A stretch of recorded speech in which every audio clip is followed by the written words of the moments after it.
Bottle Droppers. Today we are talking about storing our paint. I don't know about you, but I love to bloom and make all these paint projects. I make the paint, then I put it in the little tiny cups, and then when I go to get it out again, guess what? It's all hardened up and sticky and curdly and ruined. And a lot of it is stuck all over it.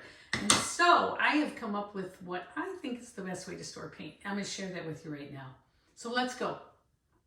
Okay, so first of all, I'm going to show you the paint the way I have tried storing it. And let me see if I can hold this up to the camera so you can see this well. But okay, I tried these little tiny Glad cups.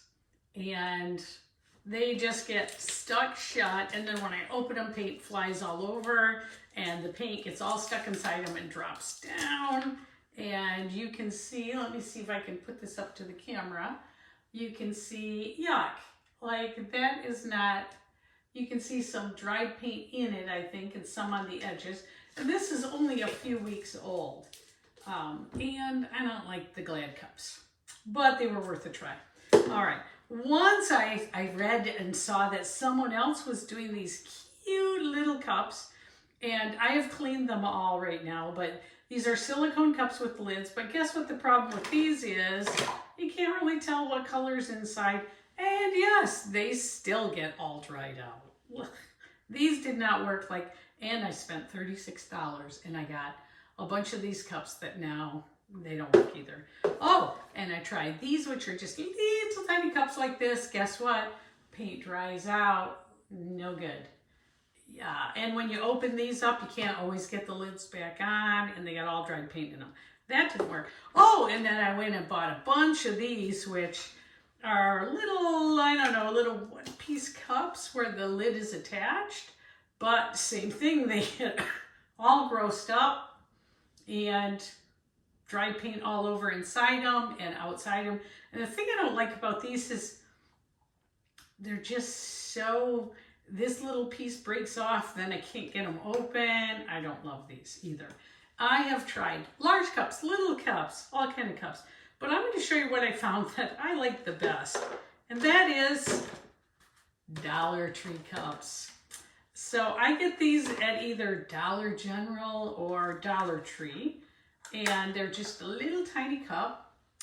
I like them because there's no inside lip really for everything to get stuck on. And you can write on the top of them. And they're small because that forces me to make smaller amounts of paint. I over make the paint otherwise. So I really like these. And you can get them with different colored lids. One is, I think this is Dollar General, this is Dollar Tree, or vice versa. But these also work pretty good too. And I actually like these better. And here's where they are. When you go into a Dollar Tree or a Dollar General and you go over by, there's a couple different places they hang them. It's not the same in every one, but they're hanging on those little clip racks that hang out past. So they're not sitting on a shelf. They're in little bags and they're on these little clip things that hang out past. I don't know what you call those things. I don't know. So they're hanging out into the aisle a little bit on these. And they're, I don't know, they're in bags. You'll find them. They're not where you normally are looking for them. Let's say that.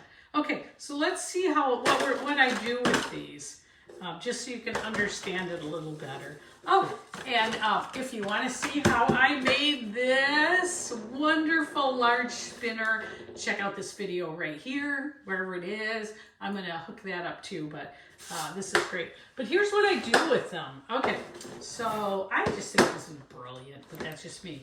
All right, so I found one of these things like at Michael's or, yeah, I think it was Michael's.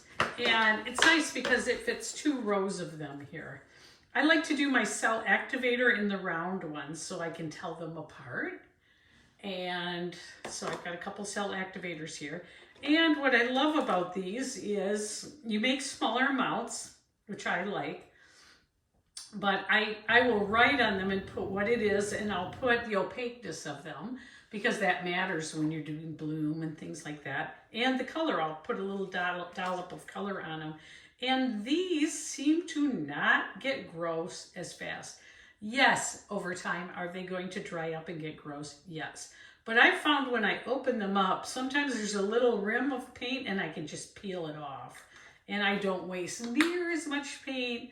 I just love these. Let me see if I can find one that's a little older.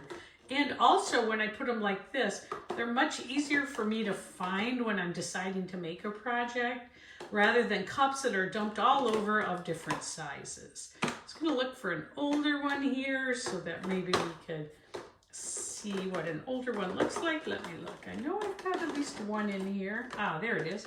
All right, here's an older one. Here's this little piggy glimmer, and you can tell I've used it. And yes, it does get a little bit on it, but you can usually just pick it right off and it doesn't affect the contents. And you know, the best part about all of these is that they are usually 8 for $1. These were $36 like for 12 of them. These are 8 for $1. Oh my gosh, what was I thinking? I should have listened to the people in the Facebook groups that were like, I go to the dollar store. But these are little dollar store and they work great. So I hope that helps you. If you're like me and you're taking up paint pouring and you're like, what do I do with all this paint? I hope this helps you. I'll see you later. Take care. Bye.